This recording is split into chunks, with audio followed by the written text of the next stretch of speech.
sommes toujours en train de parler de la prophétie de Siméon, mais aujourd'hui, nous allons aborder un autre point qui est rattaché à cette prophétie, donnée dans Luc au chapitre 2, le verset 33 jusqu'à 35.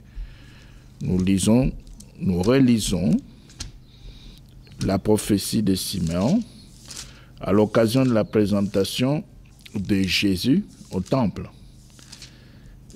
On est venu avec les petits enfants, on a trouvé Siméon dans le temple et il a pris l'enfant pour faire son travail et il a fait une prophétie dans la bénédiction. Il dit au verset 33, il est dit ceci: son père et sa mère étaient dans l'admiration des choses qu'on disait de lui. Siméon le bénit et dit à Marie sa mère: voici cet enfant est destiné à amener la chute et le relèvement de plusieurs en Israël et à devenir un signe qui provoquera la contradiction. Voilà. Verset 35, il est dit: et à toi-même, une épée te transpercera l'âme, afin que le pensée de beaucoup de cœurs soit dévoilé. Voilà. Donc, Siméon donne la prophétie, et quand il fait la prophétie, eh bien, dans cette prophétie, il y a 3 éléments importants. Il y a d'abord la chute qui est annoncée à cause de la présence de Christ. Ensuite, le relèvement de plusieurs. Et enfin, la contradiction. Donc, chute, relèvement, contradiction. Ce sont les éléments qui se retrouvent dans la prophétie de Siméon. Et cette prophétie est en train aujourd'hui de s'accomplir dans les églises modernes, sous nos yeux. Nous voyons comment les gens se retrouvent dans la chute par rapport à Christ, comment ils se retrouvent dans les relèvements, toujours par rapport à Christ, comment Christ est devenu l'objet de la contradiction. Nous disons ceci: Christ lui-même, en rapport avec la prophétie de Siméon, il a provoqué la chute de plusieurs, les relèvements de plusieurs, et il est devenu lui-même le signe d'une véritable contradiction. Mais alors, pourquoi? Eh bien, simplement parce que il y en a qui agissent aujourd'hui dans les églises modernes comme le juif, qui n'acceptent pas Christ, mais qui croient l'accepter. Ils ne l'ont pas accepté, mais ils croient l'avoir. Ils ne l'ont pas accepté, mais ils croient le servir. Ils ne l'ont pas accepté. Ils sont dans la chute, mais ils croient être avec lui. Pourquoi et comment? Eh bien, simplement parce que Christ est un esprit vivifiant. Est un esprit vivifiant. Ça veut aussi dire ceci, que celui qui rejette l'aspect spirituel de la parole de Dieu aujourd'hui a rejeté Christ et se retrouve dans la chute. Il a rejeté Christ et se retrouve dans la chute. Pourquoi? Parce que Christ, aujourd'hui, est un esprit vivifiant. Paul le dit, nous pouvons le relire dans 1 Corinthiens au chapitre 15.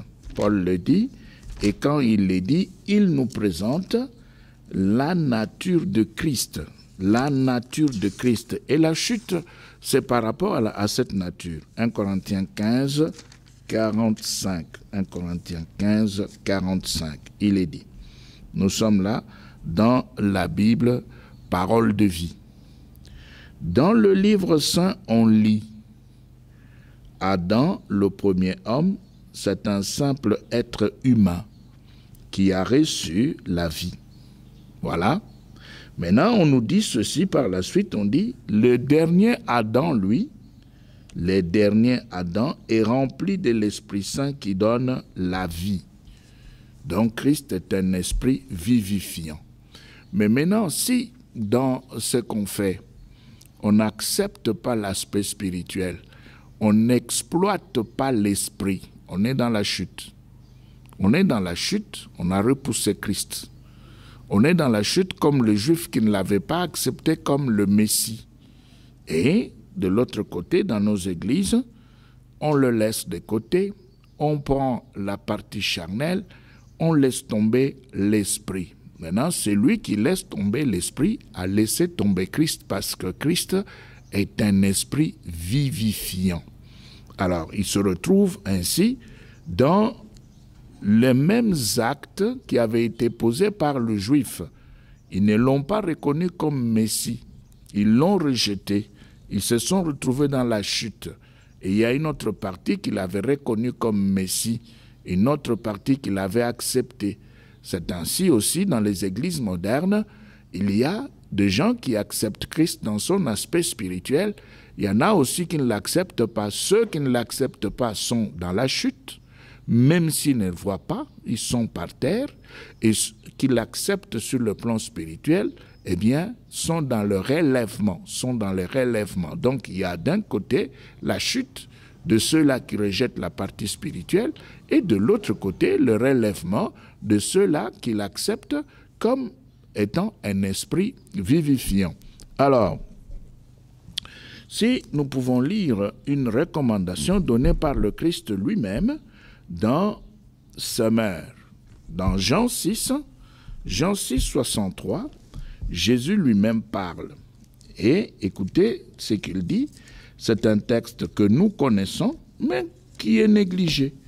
Qui est négligé parce que simplement, on ne veut pas suivre Christ sur le terrain de sa nature. On veut rester dans ce qu'on veut. Jean 6, 63, Jésus lui-même parle, et nous lisons dans Sommaire, il est dit, c'est l'esprit qui donne la vie. C'est l'esprit qui donne la vie. L'homme n'aboutit à rien par lui-même. L'homme n'aboutit à rien par lui-même. Les paroles que je vous ai dites sont esprit et vie. Voilà. C'est Jésus lui-même qui parle. Il dit, c'est l'esprit qui donne la vie. L'homme n'aboutit à rien par lui-même. Les paroles que je vous ai dites sont esprit et vie. Alors, l'écoute de l'esprit devient donc un impératif pour le succès. L'écoute de l'esprit devient un impératif pour le succès. C'est-à-dire, si tu veux avoir le succès dans ce monde, si tu veux être exaucé par Dieu, si tu veux être visité par Dieu, si tu veux voir Dieu à l'œuvre dans ta vie, pour n'importe quel type de problème, écoute l'esprit, cherche à écouter l'esprit.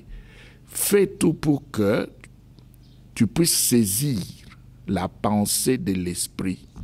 Si tu écoutes l'esprit, si tu arrives à saisir la pensée de l'esprit, eh bien tu auras l'exaucement de Dieu et tu auras les succès. Parce qu'il est dit, ce qui est impossible aux hommes est possible à Dieu. Mais maintenant, nous voyons des chrétiens vivant dans les impossibilités et priant toujours et toujours pour les mêmes histoires. C'est comme si Dieu était devenu sourd. C'est comme si Dieu s'était éloigné. C'est comme si Dieu ne recevait plus la prière et ne voulait plus exaucer. Où se situe la cause? Quel est le problème? Le problème, c'est que on ne veut pas chercher la pensée de l'esprit. On ne veut pas écouter Dieu. On s'adresse à Dieu comme on veut bien le faire. On s'adresse à Dieu selon ses propres pensées. On va chez Dieu quand on veut. On lui demande ce qu'on veut lui demander. Et on va même jusqu'à imposer sa propre volonté à Dieu pour que Dieu puisse faire ceci et qu'il puisse faire cela. Alors, on oublie que dans Romains au chapitre 8, il est dit, Romains 8, j'aimerais que nous puissions retrouver ce verset, et moi je suis toujours dans Sommaire, Romains 8, le verset 14, il est dit, le verset 14 est là, écoutez bien ce qui est dit dans Romains 8, 14, version Summer. Car ceux qui sont conduits par l'Esprit de Dieu sont fils de Dieu. Ceux qui sont conduits par l'Esprit de Dieu sont fils de Dieu. Vous voyez que Christ est esprit, il est esprit, c'est un esprit vivifiant. C'est lui le dernier Adam. Mais maintenant, si vous voulez réussir, de par le dernier Adam, eh bien, il faut quitter la chute. Il faut quitter la chute. Si les Juifs physiques se retrouvent dans la chute aujourd'hui, c'est parce qu'ils l'ont rejeté comme Messie, ils ne l'ont pas reconnu. Mais maintenant, dans les églises modernes, la prophétie de Siméon s'accomplit aussi dans son premier aspect de chute par le fait qu'on ne reconnaît pas la nature de Christ. Les gens ne reconnaissent pas le fait que Christ est un esprit et quand on a des problèmes, on doit recourir à l'esprit et se laisser conduire par l'esprit et chercher la pensée de l'esprit pour pouvoir réussir dans ce monde. On va chez Dieu, on prie, on lui demande ce qu'on veut lui demander selon la volonté de l'homme sur la terre. Et pourtant, il est dit, et nous relisons le verset 14 de Romains 8, « Car ceux qui sont conduits par l'Esprit de Dieu sont fils de Dieu. » Donc, si vous êtes véritablement fils de Dieu, si réellement vous aviez connu la nouvelle naissance, vous êtes dans le corps de Christ, vous êtes chrétien, si réellement vous avez laissé votre vie entre les mains de Dieu et c'est Dieu qui vous conduit, eh bien, vous devez, pour n'importe quel problème spirituel, physique, matériel, sous le soleil, eh bien, vous devez consulter l'Esprit. Vous devez poser des questions à Dieu et attendre que le Seigneur seul puisse répondre. Nous prenons ce même verset dans Parole de vie. Toujours, nous prenons Jean 6, 63, dans Parole de vie. Et là, on nous présente aussi la même chose. C'est la même pensée, mais présentée d'une autre manière, dans un français qui est un peu plus facile. Écoutez, Jean 6, 63, dans Parole de vie. Il est dit, « C'est l'Esprit Saint qui donne la vie. L'homme tout seul ne peut rien faire. » Vous voyez? C'est l'Esprit Saint qui donne la vie. L'homme tout seul ne peut rien faire. Les paroles que je vous ai dites viennent de l'Esprit Saint et elles donnent la vie. Voilà. Les paroles que je vous ai dites viennent de l'Esprit Saint et elles donnent la vie. Alors nous voyons que Jésus lui-même dépendait de l'Esprit de son Père. Il dépendait de l'Esprit Saint lui-même. Et c'est ce qu'il nous dit là. Il nous dit que les paroles que lui, le Seigneur, nous a données, ce sont des paroles données par l'Esprit Saint. Et que l'homme lui-même ne peut rien faire. L'homme tout seul ne peut rien faire. Donc ce sont les paroles données par l'Esprit Saint qui donnent la vie.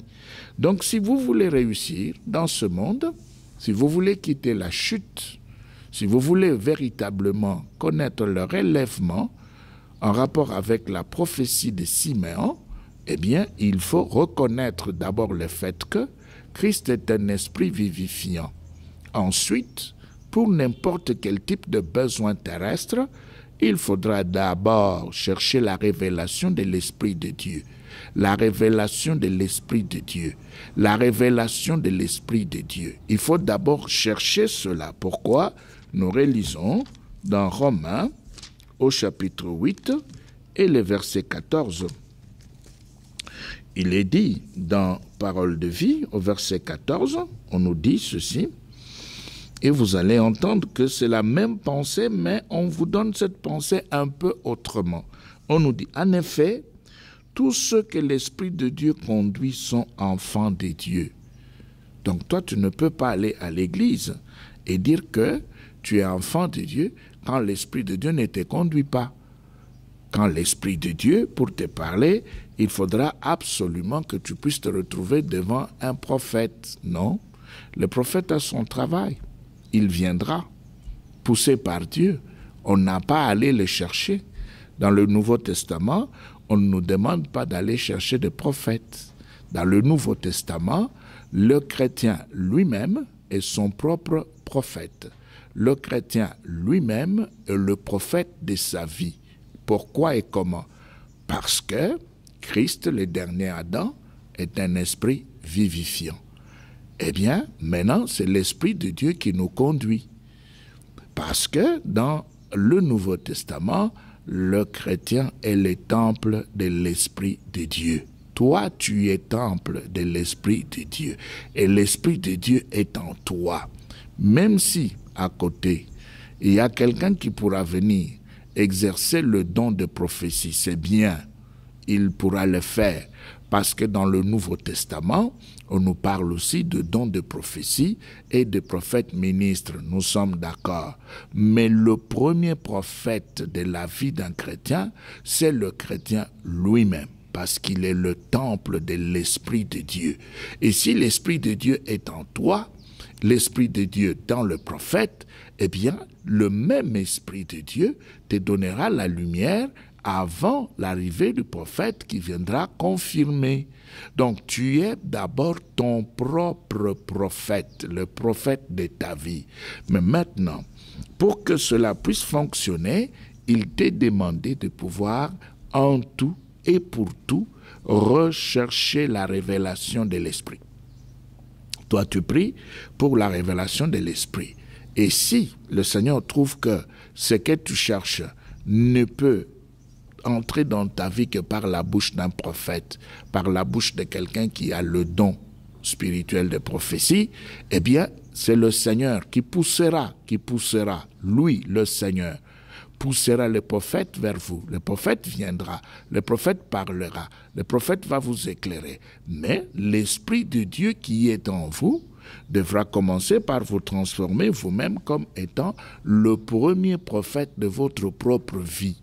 Donc vous devez prier et rechercher à écouter Dieu et à recevoir la révélation de l'Esprit. Alors, dans 1 Corinthiens 2, nous lisons le verset 11 et nous descendons. Les secrets d'une personne humaine, vous allez maintenant comprendre pourquoi nous avons dit que vous êtes vous-même le prophète de votre propre vie. Écoutez, le secret d'une personne humaine qui les connaît, personne, sauf l'esprit humain qui est en elle. Voilà. C'est l'esprit humain, ton esprit qui te connaît. De même, les secrets de Dieu qui les connaît, personne sauf l'esprit de Dieu. 12. Nous n'avons pas reçu l'esprit du monde. Nous avons reçu l'esprit qui vient de Dieu. Nous avons reçu l'esprit qui vient de Dieu. Alors, nous pouvons reconnaître les dons que Dieu nous a faits. 13. Nous ne parlons pas de ces dons avec le mot que la sagesse humaine enseigne. Nous en parlons avec le mot que l'Esprit de Dieu nous enseigne. Ainsi, nous expliquons les choses de l'Esprit de Dieu avec le mot qui vient de cet Esprit. 14. Celui qui pense seulement de manière humaine, voilà, n'accepte pas ce qui vient de l'Esprit de Dieu. Pour lui, c'est une folie. Et il ne peut pas comprendre cela. Oui, c'est seulement l'Esprit Saint qui permet de bien juger ces choses. 15. Et celui qui a l'Esprit Saint peut juger tout, mais lui, personne ne peut les juger. Les livres saints disent, qui connaît la pensée du Seigneur? Qui peut lui donner des conseils? Eh bien, nous avons la pensée du Christ. Nous avons la pensée du Christ. Donc, nous voulons simplement insister sur le premier point, le premier aspect de la prophétie de Siméon. Nous avons donné 3 aspects. Le premier aspect, c'est la chute. Deuxième aspect, le relèvement. Troisième aspect, la contradiction. En rapport avec Christ. Si les Juifs physiques sont tombés parce qu'ils ne l'ont pas reconnu, les églises modernes connaissent aussi la même chose parce qu'ils n'acceptent pas la nature spirituelle de Christ. Parce qu'ils ne reconnaissent pas le fait que Christ, qui est le dernier Adam, est un esprit vivifiant. Ils ne recherchent pas cela. Et cela se fait voir quand on fait des prières. Tout ce qu'on est en train de chercher, on le cherche de par soi-même et poussé par la chair. On prie sans consultation. On ne pose aucune question à Dieu. Et pourtant, si nous rentrons dans Osterwald, pour lire Colossiens 1. Colossiens 1. Vous allez entendre ce que Dieu a fait. Ce qu'il fait quand on se convertit. Quand un homme vient à Christ, lui donne sa vie, devient chrétien, entre dans l'Église et trouve une place au milieu des enfants de Dieu, cet homme-là doit savoir que quelque chose s'est passé dans le monde spirituel. Dans Colossiens 1, de verset 12 jusqu'à 13, il est dit ceci, dans Osterwald, « Rendant grâce au Père qui nous a rendus capables d'avoir part à l'héritage des saints dans la lumière. » 13. « Qui nous a délivrés de la puissance des ténèbres et nous a fait passer. » Et nous a fait passer. C'est Dieu. Et nous a fait passer dans le royaume de son Fils bien-aimé. C'est Dieu qui a fait ça. C'est-à-dire, quand on se convertit, on passe, on change de royaume. Quand on se convertit, on quitte le royaume des ténèbres, on va dans le royaume de la lumière de Dieu, dans le royaume du Fils de Dieu. C'est là on doit se retrouver. Maintenant, quand on se retrouve dans le royaume du Fils de Dieu, ce royaume, est-ce qu'il est physique? Est-ce qu'il est matériel? Est-ce qu'il est visible? Est-ce qu'il est palpable? C'est une réalité spirituelle. Et si c'est une réalité spirituelle, c'est un royaume dirigé par Christ le dernier Adam, qui est un esprit vivifiant. Vivifiant. C'est lui, Christ, qui est un esprit vivifiant. Maintenant, si vous voulez réussir avec Christ dans son royaume, vous voulez avoir le succès avec Christ dans son royaume, il faudra ici quitter la chute en rapport avec la prophétie de Siméon, reconnaître Christ comme un esprit vivifiant et rechercher la révélation de l'esprit pour n'importe quoi qu'on rechercherait sur la terre. Sinon, on va se retrouver dans la chute et on ne pourra pas se relever. On ne pourra pas se relever. C'est pourquoi, dans français courant, nous allons prendre le français courant pour lire dans Ésaïe au chapitre 8. Ésaïe au chapitre 8. Et ici, vous allez voir pourquoi on présente Christ de cette manière-là. On nous dit, Ésaïe 8, 14, on va nous présenter Christ comme une pierre qui va créer la chute. Pourquoi la chute? Et je crois que vous avez déjà compris pourquoi la chute. Alors, 8, Ésaïe, chapitre 8, nous voulons lire le verset 14. Mais nous commençons par le verset 13. C'est le Seigneur de l'univers qu'il faut reconnaître comme Dieu. C'est de lui qu'il faut avoir peur. C'est lui qu'il faut redouter. 14. Pour les deux familles d'Israël, il peut être un refuge, mais aussi la pierre sur laquelle on bute, le rocher qui fait tomber. Beaucoup s'y heurteront, et dans leur chute, se casseront leurs reins. Il peut être un piège, où se prendront les habitants de Jérusalem. Beaucoup s'y empêtreront le pied et ne pourront se dégager. Voilà. Vous voyez? Pourquoi? Parce que les Juifs ne l'ont pas accepté. Il s'est présenté. Les Juifs l'ont rejeté. Ils ne l'ont pas accepté comme Messie. Ils se sont donc retrouvés dans la chute. Ils ne pouvaient pas vivre le relèvement, vivre la bénédiction, vivre la main de Dieu, avoir le soutien de Dieu. Ils ne pouvaient pas parce qu'ils l'avaient complètement rejeté.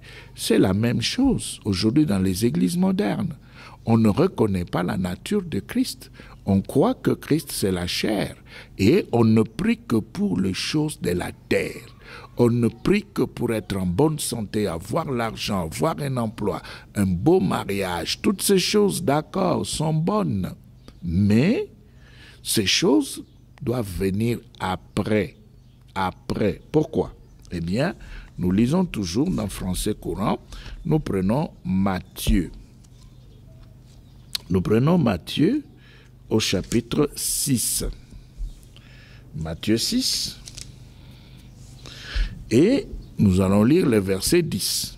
Il est dit: que ton règne vienne, que chacun sur la terre. Voilà pourquoi nous avons préféré Français courant. Que chacun sur la terre fasse ta volonté, comme elle est faite dans le ciel. Voilà. La simultanéité,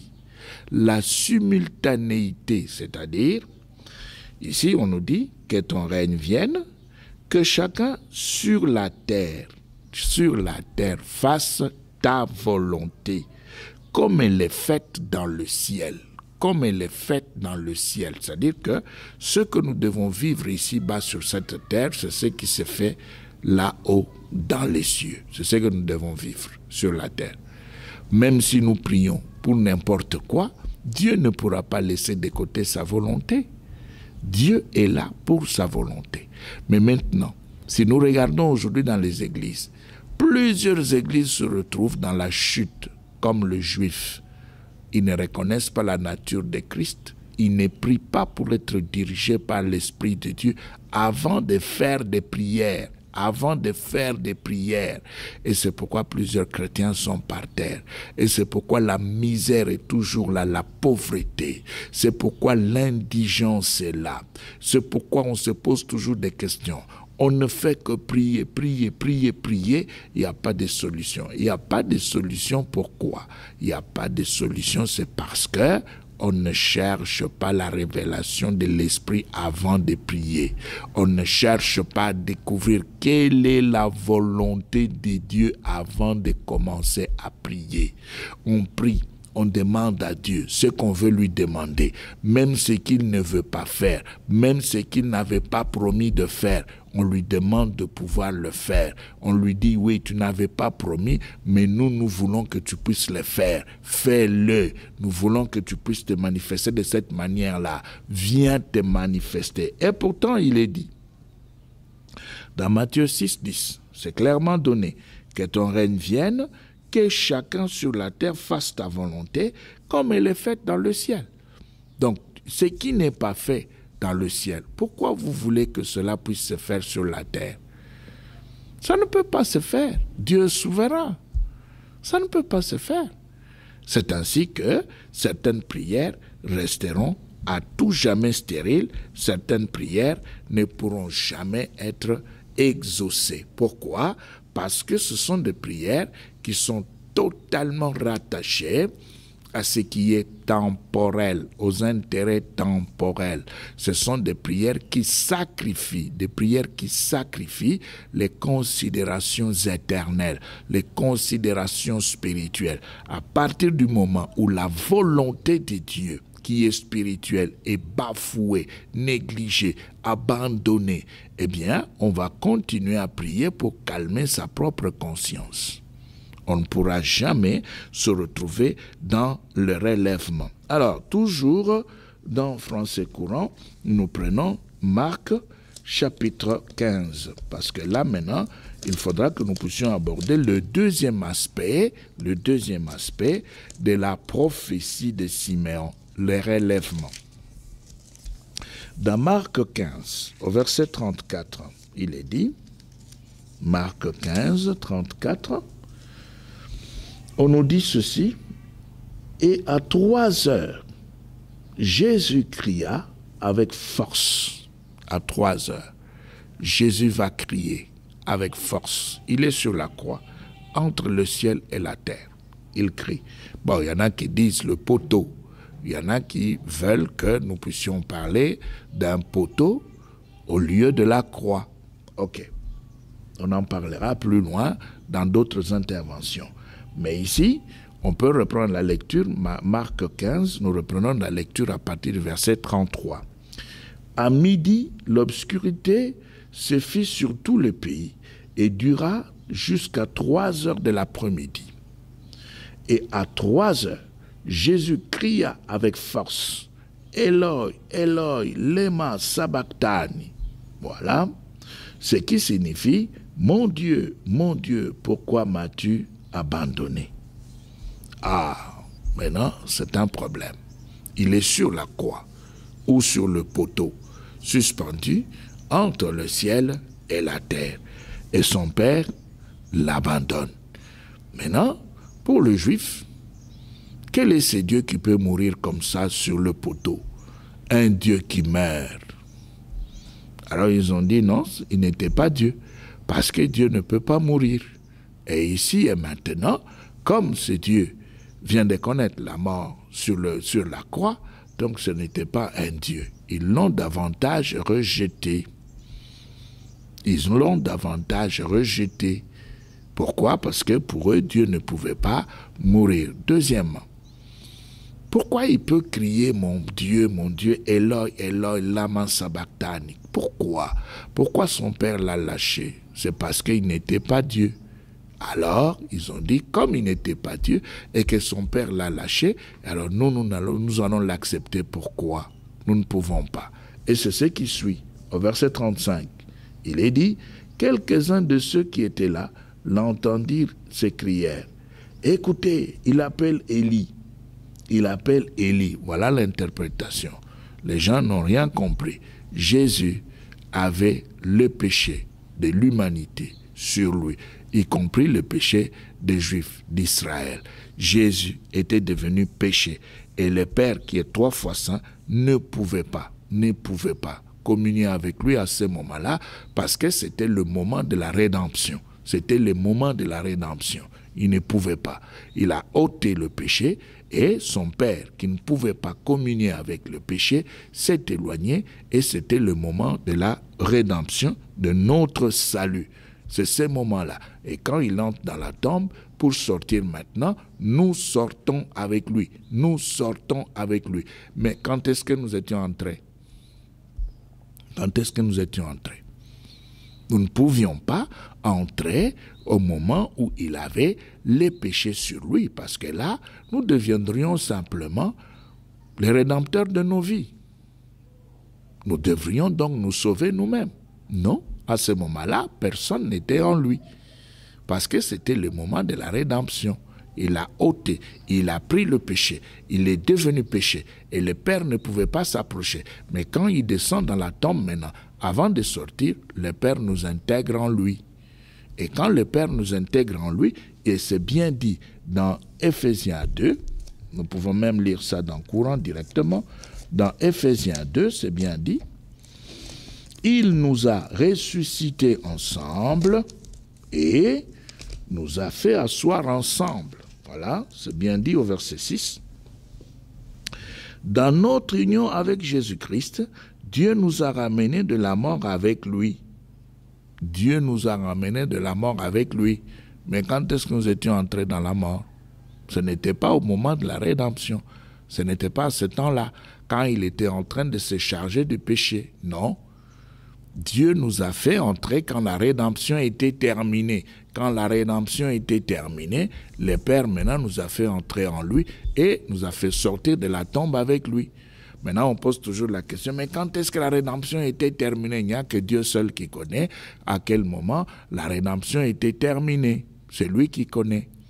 Et il nous a fait entrer en lui. Et comme c'est bien dit là, il est dit, dans notre union avec Jésus-Christ, Dieu nous a ramenés de la mort avec lui pour nous faire régner avec lui dans le monde céleste. Dans le monde céleste, dans le monde spirituel. Et si nous prenons le texte que tout le monde possède, le texte de 2 1910, nous allons dans Ephésiens 2, vous allez voir ça, dans Ephésiens 2, c'est clairement dit, et c'est le texte que vous avez, il est dit au verset 6, il nous a ressuscités ensemble et nous a fait asseoir ensemble dans les lieux célestes en Jésus-Christ. Vous voyez? Il nous a ressuscités ensemble. Donc, il nous a fait entrer en lui juste après la rédemption. Il nous fait entrer en lui parce que nous étions maintenant lavés de nos péchés, sauvés. Il nous fait entrer en lui et maintenant, il nous ressuscite avec lui. Il nous fait sortir comme de nouvelles créatures, comme des enfants de Dieu en Jésus-Christ, dans l'esprit. Et c'est pourquoi, pour réussir, il est absolument recommandé de rechercher la révélation de l'esprit pour pouvoir réussir. Alors, dans Romains, nous restons toujours dans français courant. Nous allons prendre Romains au chapitre 6. Romains chapitre 6. Et nous prenons le verset 5. Romains 6, 5, il est dit, « En effet, si nous avons été unis à lui par une mort semblable à la sienne, nous serons également unis à lui par une résurrection semblable à la sienne. » Est-ce que vous avez connu la résurrection que vous aviez symbolisée par le baptême d'eau? Eh bien, cette résurrection devra vous garder dans le relèvement. Vous ne pouvez pas rechuter, renier l'esprit. Si vous laissez de côté la révélation de l'esprit, la reconnaissance de la nature de Christ, vous ne connaîtrez jamais le relèvement. Jamais. Vous ne connaîtrez jamais le relèvement. Parce que si pour le juif physique, le relèvement est rattaché à la reconnaissance du fait que Christ est le Messie, pour nos églises modernes, le relèvement reste rattaché à la reconnaissance de la nature du dernier Adam, qui est un esprit vivifiant. Vous reconnaissez le fait que Christ est un esprit vivifiant. Et pour n'importe quel type de besoin, vous recherchez la révélation de l'esprit. Vous êtes dans le relèvement. Le relèvement qui avait été annoncé par le vieux Siméon dans les temples quand il avait le petit enfant Jésus dans ses bras. Mais maintenant, si vous laissez de côté cela, eh bien, il y aura un sérieux problème. Rien ne pourra se faire. Dans 1 Pierre 5, nous prenons là des versets que nous connaissons tous très bien. Dans 1 Pierre 5, dans ce verset, nous allons voir également ce qui se passe. Parce que nous lisons toujours ce verset, mais nous ne comprenons pas. 1 Pierre, chapitre 5, voilà, et le verset 7. Ah, un verset que nous aimons tous très bien. Il est dit, « Déchargez-vous sur lui de tous vos soucis, car il prend soin de vous. » Déchargez-vous sur lui de tous vos soucis, car il prend soin de vous. Alors là, on se dit, ok, maintenant nous allons nous décharger sur lui. Mais quand on va se décharger sur lui, on ne fait pas attention au fait que on se décharge sur le dernier Adam qui est un esprit vivifiant. On ne s'en occupe pas. On va simplement, parce qu'il est dit qu'il faut se décharger. On va tout simplement se décharger et on lui parle comme si on avait affaire à un être humain. On ne se rend pas compte du fait qu'on a affaire au dernier Adam qui est un esprit vivifiant. Mais maintenant, si vous vous déchargez sur lui comme se déchargeant sur un homme, sur un être humain qui n'est pas esprit, mais vous compliquez l'équation. L'équation devient très, très compliquée parce que, à ce moment-là, quand lui va réagir, il le fera comme un esprit vivifiant. Il le fera pour donner la vie par l'esprit. Mais comme vous êtes allé comme un homme, vous allez attendre des choses comme un homme. Et lui, quand il va répondre comme un esprit. Et il y aura donc un problème de compréhension. Et c'est ce qui se passe aujourd'hui dans plusieurs églises. Et ça crée beaucoup de problèmes parce que la misère continue, la pauvreté est là.